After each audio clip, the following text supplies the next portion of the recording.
What's up everybody, this is Danny, and Samsung has just announced both the Galaxy S7 and the S7 Edge. So in this video, I'm going to compare the two and break down the top new features of both of these phones, so let's go ahead and get started. First, let's talk about the hardware. It's a very familiar design, and let's say it's an evolutionary progression in terms of feel and experience.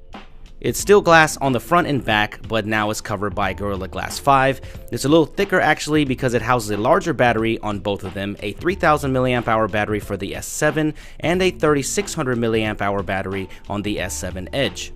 And the SIM card slot integrates a return of the microSD card slot, which is great, and up to 200 gigabytes of expansion is possible. And on the rear of the S7 and both the Edge get a curve on the back, very similar to the Note 5, and this is a great design choice because the prior S6 Edge Plus had a sharper corner where it digs into the back of your hand, but no more, and I say it's a subtle but nice improvement and feels nicer all around. The camera hump is also smaller, and the home button with the fingerprint sensor is also more flush to the body, giving it a more cohesive look. Both of these phones keep that premium feeling all around, but with that glass enclosure, it remains a fingerprint magnet and also a slippery device, so I'll be sure slapping one of these hot new bamboo skins from D-Brand on the back as soon as I get one, for it looks awesome on my S6 Edge, and I will leave a link down there below for you if you're wondering on how to buy one. Powering the new Galaxy devices is either a super powerful Snapdragon 820 processor with 4GB of RAM or an Exynos 8890 processor also with 4GB of RAM. Should be a powerhouse either way, and I did forget to mention that the display now has an always on mode where you can check your notifications and time without unlocking the phone. Here's a quick breakdown of the difference of the S7 and the S7 Edge. The Edge is a larger phone with a 5.5-inch display, and the S7 has a more compact 5.1-inch display. The displays are both equally sharp and vibrant because they are Super AMOLED panels, exactly what you would expect: super deep blacks, vibrant color, nice and bright, and Samsung had arguably one of the best displays on the market last year, and they don't disappoint here with these new flagships. The main difference with the Edge is that it has a curve to each side of the screen, giving it a slightly different feel, and it gives you access to shortcuts with the Edge screen gesture. This year you get more customization options where, on top of adding your favorite contacts, you can now add custom tasks to this Edge shortcut, and you can also opt for news and much more.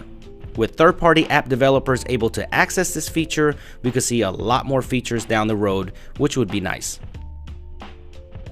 What I love is both of these phones are now water resistant with an IP68 rating, so if you drop this in the pool, sink, or let's just face it, maybe even the toilet, there is no need to worry anymore.